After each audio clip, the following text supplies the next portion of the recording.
I'm Jennifer, and you're listening to the Jennifer Kayla Ruskin podcast. I'm passionate about helping you create the relationship and sex life of your dreams. Welcome to conversations about open relationships, online dating, and conscious uncoupling. All right. Welcome back to the podcast. It has been a while, actually, episode 69, since you've had Scott here on. And several times since we've had this podcast, I've said to him, we need to have a podcast together about being an amazing lover. And I'm sure Scott's going to turn red like 15 times during this episode, which is kind of part of it for me. Like is it the sadist? The masochist that makes me enjoy you enjoy watching your humiliation and uncomfortableness. Yeah, that's very sadistic of you. So today we're calling this episode Men, How to Be an Amazing Lover. And the reason that I thought it'd be fun to have Scott on, because A, he's an amazing lover, but two, because we have so many times, probably more than we can even count, run across couples or even been on a date with couples. This happened a few weeks ago, where we hear kind of nonstop how one of the couple, one partner, is not very good in bed, or doesn't know how to turn the other person on, or just wants to put his P in her V and that's it. And voila, we're done having sex. So of course the wife doesn't want to have sex with them. So I was thinking today that we could cover a few things I've already kind of prepped you on, plus whatever else you want to cover, so we can help men feel empowered and excited in the bedroom and like be able to take whatever action we're giving them tonight to their partner. I might preface by saying, instead of amazing, I mean, everybody's probably got a different idea of what makes an amazing lover. I might say, well, how to be a mindful or a considerate lover. I like that. Or at least that's what I try to be. But let's break this down for a minute, because I feel like if we call this podcast, Men, How to Be a Mindful Lover, they're going to be like, delete. Yeah, for a podcast title, what the fuck? It's much more catchy. Why would I want to be mindful? How to be an amazing lover. Yeah. But truthfully, mindfulness is probably 90% of what we're going to talk about today. Just being, I don't want to spoil it. Do you want to say anything to kick this off before I start asking you questions? No, go for it. Okay. You're doing a great job. Well, yeah, I want to say I'm so glad to be back here. I'm glad to be with you, and I'm grateful to be invited back onto your wonderful, amazing podcast. My mindful podcast. Well, I'm really glad that you're back on. And I know that the episodes that we've done together, you did Tinder Trains Us for Disposability, Human Disposability. Yeah. That was, I don't even remember what episode number that was, but that was a good one. And then we recorded episode 69 together, because of course. Yeah. And here we are with our third. Here we are. Still together. Still having fucking awesome sex. That's kind of you to say. The last time that we did the podcast on episode 69, we were also at kind of a high peak where we are right now, where we're like fucking every day. And so it's kind of nice to be back on where we're at the high. Doing it on the daily. Okay. Yeah. Okay. So the first question I want to ask you, Scott. Yes. Is how does a man know if he's any good at sex? Well, he knows because his partner or partners are letting him know, and he knows how to read the responses of his partner. I think what we've seen is people who somehow managed to be together for years, and I'll say one partner seems to be completely oblivious that the other partner is not excited about them, or even just doesn't really seem to enjoy physical contact with them. And it's fascinating to me that two people could be together for so long, and for one to be to remain so totally unaware of the other person's feelings or what their enjoyment is. Why do you think that the man is so unaware? Well, now I didn't say it was it was the man. I know you didn't. To be fair, it seems like that's often the case. Yeah. And our podcast is for men today. Oh, well, yeah. Okay. Well, then, sure. Why is that? Why is that? Why do men get so like stuck in their head that they don't realize that there's an entire body in front of them that is giving them signs and signals throughout the entire thing, as well as her mouth, because she's also saying things to indicate that she's not actually having a good time, Yeah, or doesn't even want to be having sex. well, I think this is a very complicated question. It's a question with a vast answer because, of course, this isn't just about sex. This is about, in general, people being bad at communicating, people not knowing how to communicate to others, not knowing how to articulate their feelings to others, and people not being at all intuitive about others or being capable of understanding what the signals that other people are sending to them. And I don't know if it's a matter, for some people, they just have a hard time. Like they're not wired to pick up on that as well as others. They don't have a natural attenuation for empathy. And then I think a lot of people just don't care. It never occurs to them that this is an important thing to do, that it's important to be able to read another person, to be able to read a partner or read people in general. So this is a great point. And so I wonder how, if a man is listening and he's like, okay, I don't even know how to feel my partner. Like I literally don't even know what she's feeling. Which apparently happens a lot. A lot. So let's just assume a lot of the men that are listening are in this boat. How can they learn to start attuning themselves to even their own bodies, to another person's body, and then to their partner's body?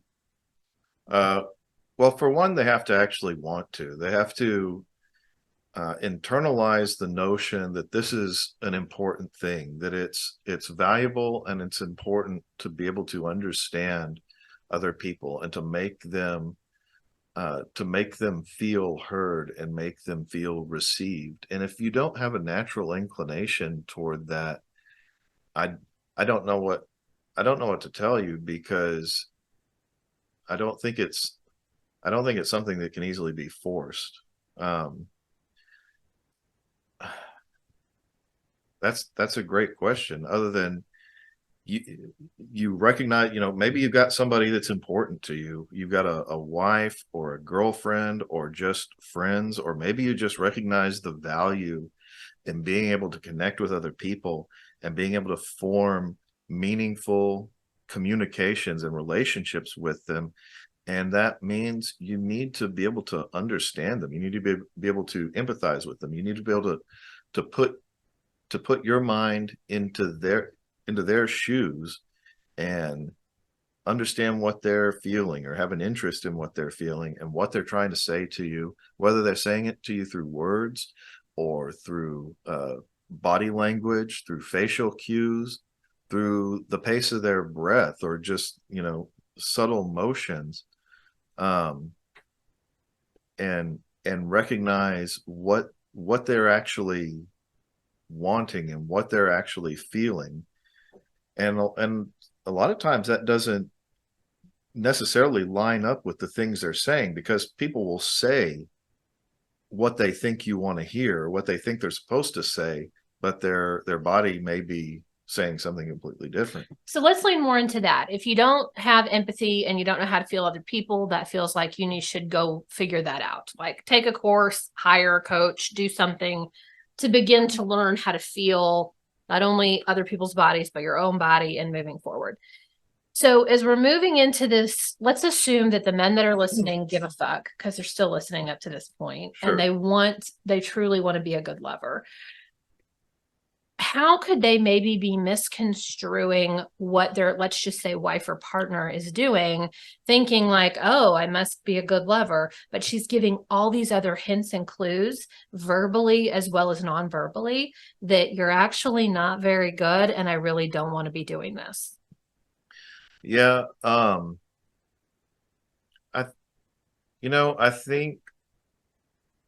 I think a part of it is,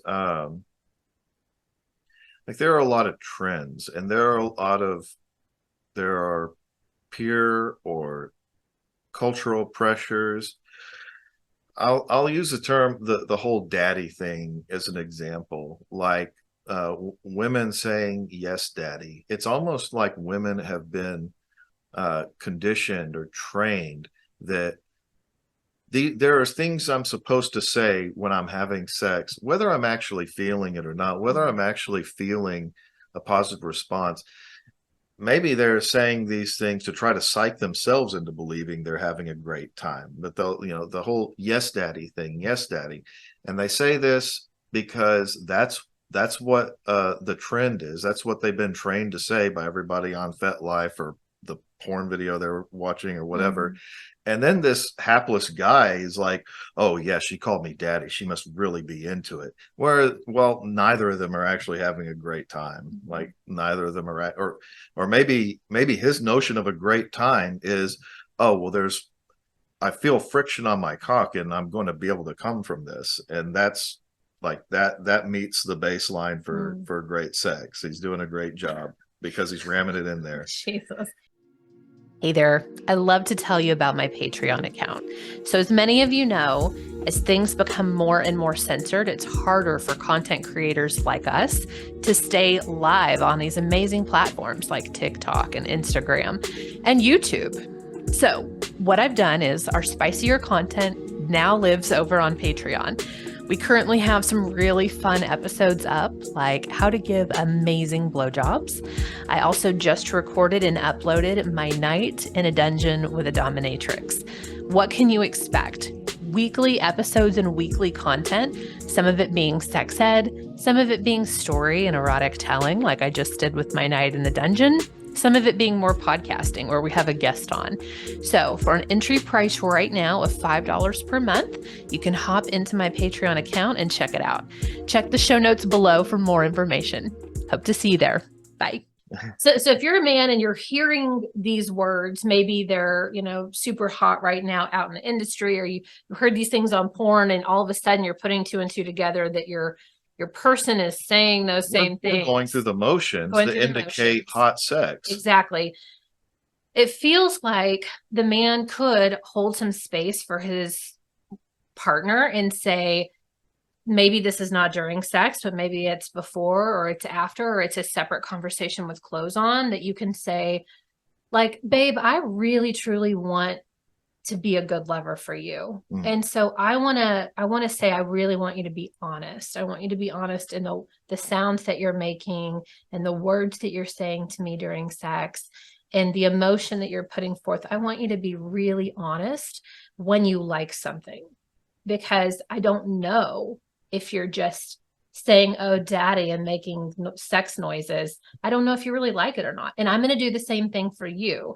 I'm going to show up and I'm going to verbalize as well when something feels really good.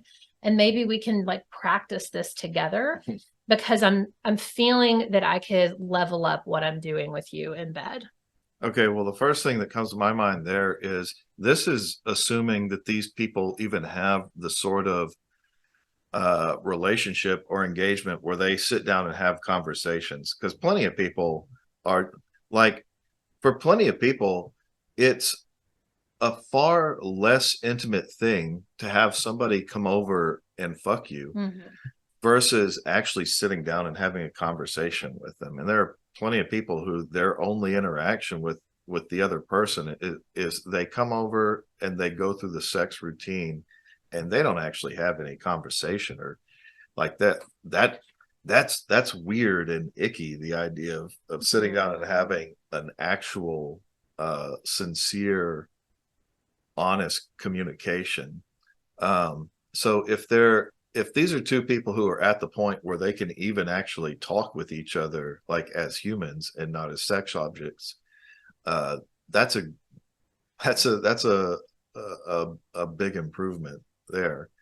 Um, and and then if they are having that conversation, I would hope that they're not just confining it to sex. I would hope that because I think something that makes for really great sex is understanding something about that person that isn't overtly sexual, but that attracts you to them, that makes you find them desirable, and it makes the aspects of them that are sexually appealing all the more irresistible. And so if you know something about, like, well, just who is this, how does this person think, what are the things that drive this person, if like understanding something about their character uh makes it so much more uh natural and intuitive to engage with them on, okay, now when we're, you know, when we're sharing intimacy or just really trying to turn each other on, like, what are the kinds of things that speak to us and what are the things that drive us. And like I've made it clear to you that you can feel comfortable and you can feel accepted expressing who you are to me. Mm-hmm. And along with that, you can definitely feel comfortable expressing like your sexual desires or your intimacy desires with me. Mm-hmm. And then I can do the same for you. Yeah. You have to have this space of security within your relationship and this comfortability, I think, and this feeling, again, the word safe, like safe to be me, safe to fully show up. I do want to cover, before we move on to the next question, some really basic ways that you can know if your partner really truly isn't into it. So some things that we've noticed lately is we had one partner tell us, I just never feel desire anymore. Like I don't know how to be turned on. I just don't even know, which clearly means he doesn't know either, because he's not turning her on. She also said, one other woman told us, I can't ever reach orgasm. So the way that he's touching her is in such a aggressive, non-compassionate, non-caring way that he just wants to stick his penis inside of her. So she's never reaching orgasm. He's not taking the time to learn her body and warm it up. Some other instances that we've also seen, if you're okay, if I move on. Did you want to talk about that? I want to speak that because, you know, there's a difference between I never reach orgasm because he just keeps doing this inept fumbling, versus he's trying, we're just not quite, you know, matching up the right way. Because again, this goes back to, you know, the couple that's together for 20 years and they're still, you know, the guy's never making his wife come. Is it because he's trying, but he's just never quite getting it right for 20 years? Or is he gone for 20 years without even giving a shit enough to try and understand and make an effort? But sorry, keep going. Well, the last thing that I was just going to say that we've actually witnessed and been a part of is where maybe this is some of what you're referring to is you're right. Partners that have been together for a really long time and them not even realizing or recognizing that the person that they're fucking right there is completely and totally not into it. Or she's telling him, I don't want to have sex. I'm not feeling it, or this environment isn't working for me, or I'm just like, it's not a great time throughout my month, or whatever it is. And him just being completely fucking clueless. So I think like you're getting verbal cues and you're getting physical cues that are telling you, you're not turning me on. Mm-hmm. Your woman doesn't have to say, you're a terrible lover, I fucking hate having sex with you. And she's probably not going to tell you that. Instead, she's going to give you all these other cues. Yeah. Or she's going to say something like, well, I don't really like being touched, or I don't really like when he touches me. I'm just not a touch person. It's like, are you really not a touch person? Or have you just like been with somebody who's never tried to figure out how you like to be touched. Yeah. Because I've met a lot of people, and very like aside from a tiny minority who may have some sort of a traumatic experience in their past, just about everybody, I mean, that's like Human wired into need. your physics. That's a Mhm. mammal need, Mhm. is to be touched and to feel affectionate touch. And so I'm very skeptical when somebody says, well, I don't really like being touched. So our first point was how to know if you're any good at sex. And I think we fully, thoroughly covered that. The second question for you would be, okay, Scott, I've realized I might be kind of shitty in bed, or I could totally level up my game. How do I learn more about being a better lover? Hmm. Um, well, there are some basics. Uh, Boy, that's I mean, understand how a woman or a man's body works. Um, B, maybe, well, I could say, there are books. Like I read a book when I was, I don't know, like 20 Yeah. or 21, before I'd ever even been with a woman.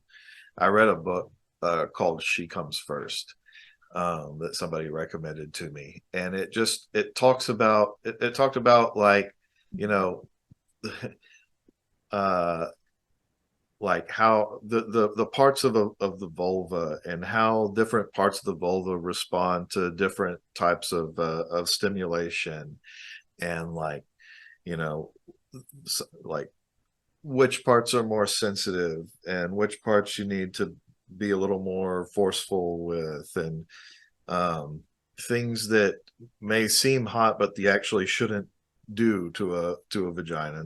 Anyway, that's so books are one resource, knowing a little bit about anatomy, but also, like, On the job training.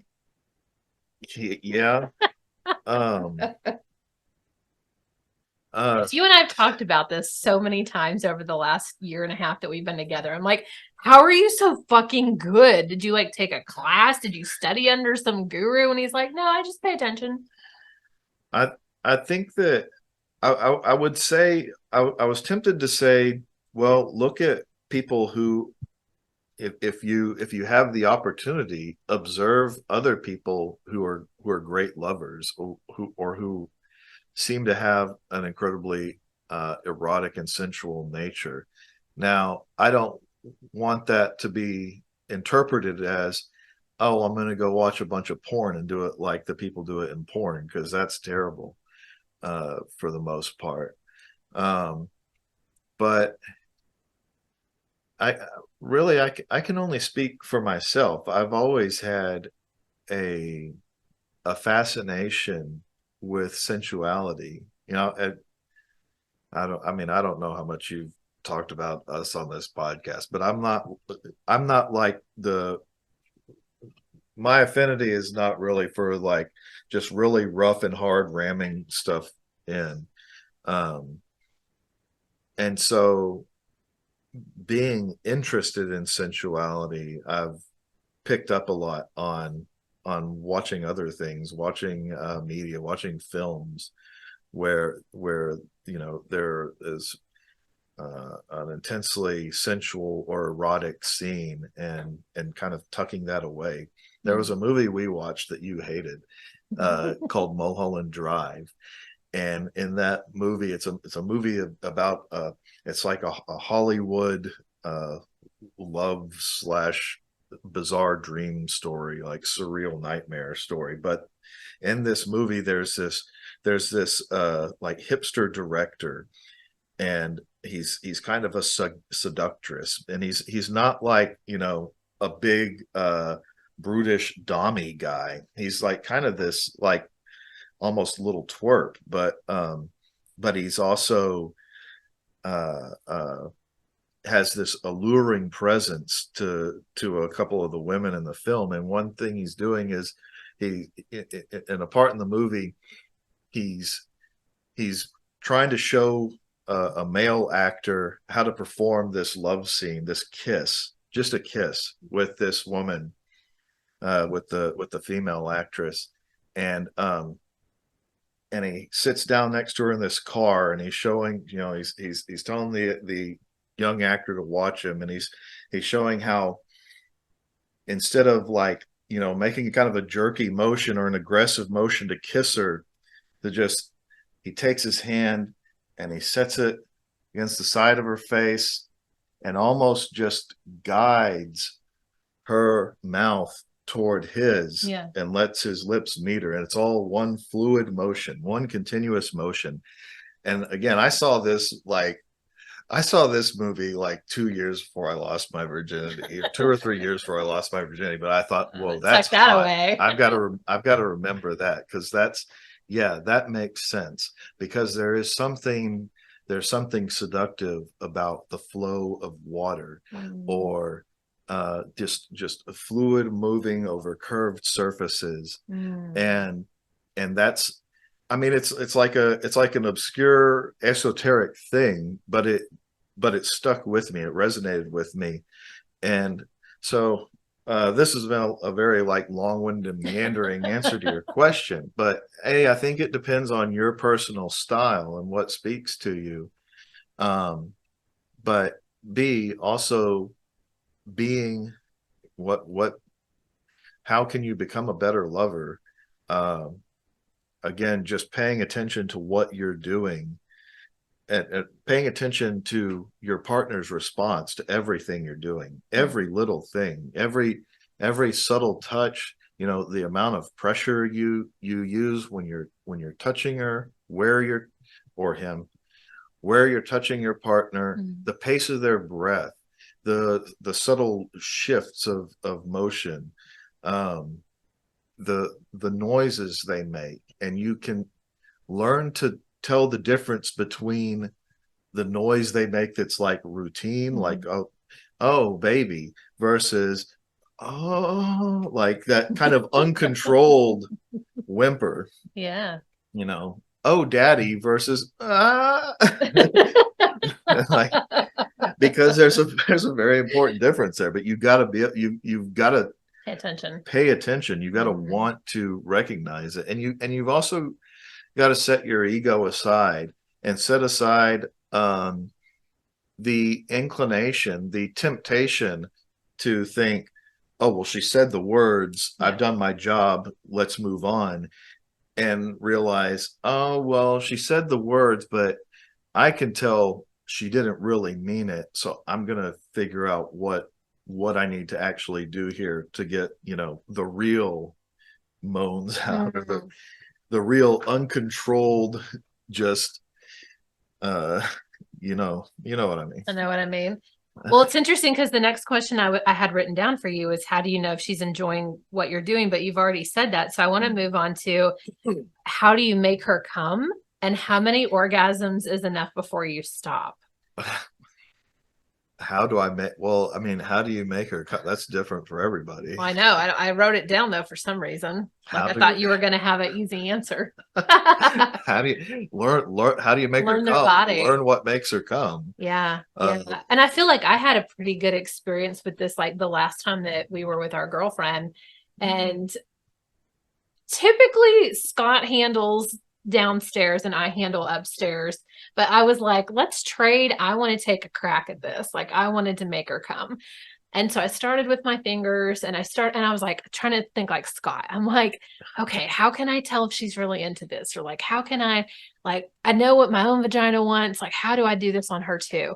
And I couldn't quite get the rhythm. And then you were doing all kinds of crazy shit up the top of her head. And I was like, okay, I'm going to have to bring in the big dogs. So I like reached for the magic wand, and I started thinking like, how would I want to grind on this? How would I want this used to make me come? And I just kind of found my rhythm with it, and found like what was this rocking motion with my hand.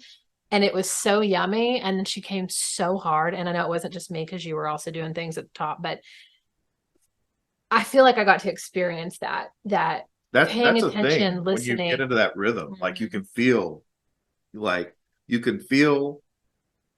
It's almost like an energy where you can feel that. Well, what I'm doing feels a little awkward, Yeah. and it's not really getting her there.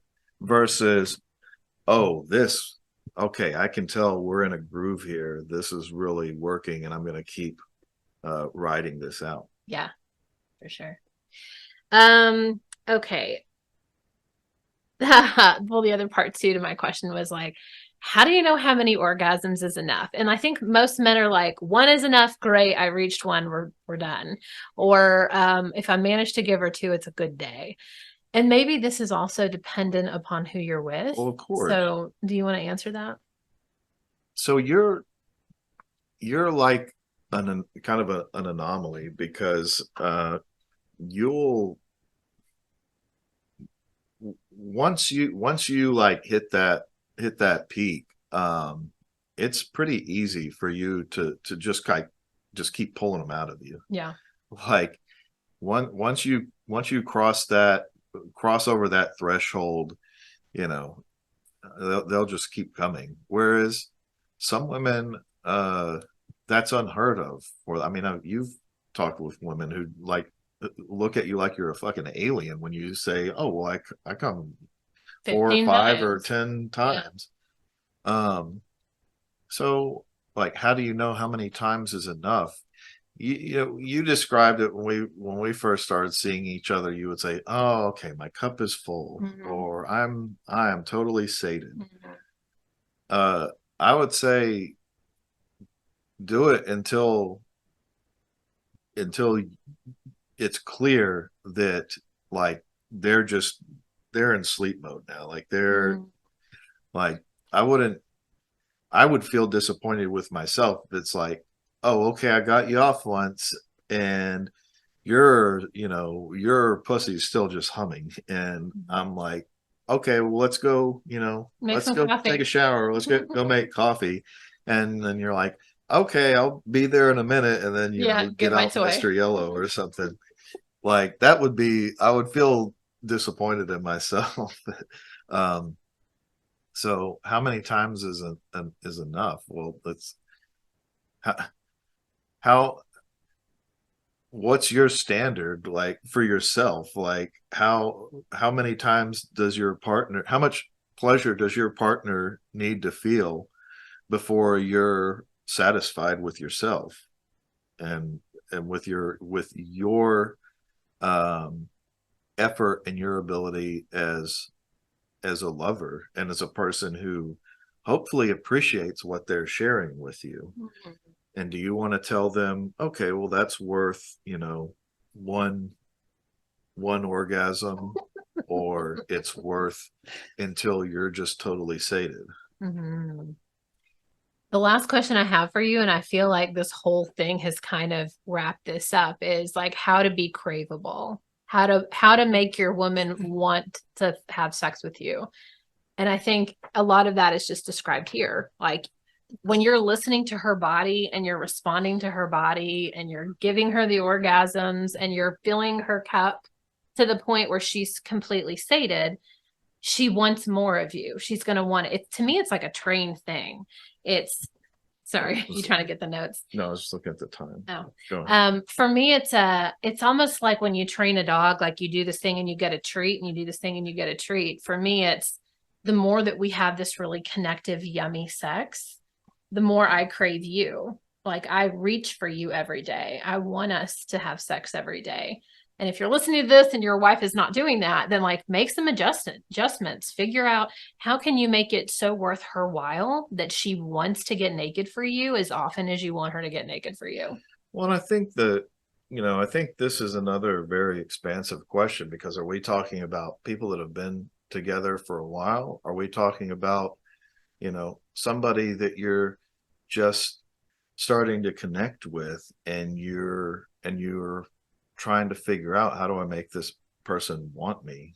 Um, Versus you haven't, it's not even with somebody that you've actually engaged with. It's how do I just in general make myself somebody that people are attracted to or that people desire. So that feels like a whole nother podcast. Yeah. How to be craveable with Scott well, and Jen. Again, I'm not going to presume. But you and I have had this conversation quite often, right? Like you don't just ask to touch a woman's boobs, you make a woman want you. So I'm gonna stop this here, or this is going to be another 30-minute conversation about how to be craveable. And I'll make sure and have Scott come back on and we'll have this conversation. Okay. Sound good? So, so to touch on your question then, like, I mean, because it is a great question. And I think so we've been together we're moving toward 2 years now. And we still crave each other. Yeah. Which I think is wonderful. And whereas we've met a lot of people, or I've known a lot of people who they get together and they have, that honeymoon period. They have, a few months where they really just are insatiable for each other. And then they like quickly devolve into the just roommate situation. I think a big part of it for us, and I may have spoken about this the last time we did one of these, but a big part of it is we're still very honest with each other. We're honest in our communication, not just in what we want from each other, but about who we are, and we appreciate each other. We know what we desire about each other, and we keep demonstrating those traits that we find desirable in each other. And I think it just deepens our appreciation for each other over time. It's, there were times when we were both, I guess, kind of getting maybe wrapped up a little more than we should have in this notion of, ooh, we need to find, we're open. We need to find somebody to play with. We need to figure out how to make a date work with this new hot person. And I'm glad that we've gotten to a point where, none of that, the prospect of bringing other people in is not nearly as appealing to us as just being with each other. And I would hope that for the sake of just from what I've observed from a lot of couples in this open or E&M scene, I would hope that they figure out how to make that a priority, that their relationship together is always much more desirable than the prospect of being with somebody else. And if it's not, then maybe you need to figure out why, or reevaluate that you're keeping each other in a relationship that you aren't both in love with. That's beautiful. Thank you. I love you too. Thanks you for bringing me on again. This is fun. Okay, guys, I hope that you found this helpful. I am also going to link below the other 2 episodes that we did together, as well as the episode that I did on aftercare, which is super yummy. That's a great one to bring in. And we'll see you next time. And we want to hear from you. Do you guys like this? Do you want us to dig into anything further? Do you want Scott to come back and have a conversation about how to be craveable? That sounds super fun to me. Let us know. We'll talk to you later. Bye. Bye. Hey there. Did you know that I do online coaching? Yes, I do online coaching in the sex and relationship space. Some of the topics that are near and dear to my heart are open relationships. So that includes polyamory, swinging, or what we call the lifestyle. I also love conversations around online dating. We're talking Bumble, Tinder, Field, and more. And then the last thing that's really passionate and close to my heart is conscious uncoupling. That means we get to break up with people with love and respect, with dignity and hope. We get to create a life for our children that gets to be a little bit different. We can do things better than we have in the past. So if any of these topics sound interesting to you and you'd love to get some coaching from me, check out the link in the show notes or the link in my bio for more information on coaching with Jen.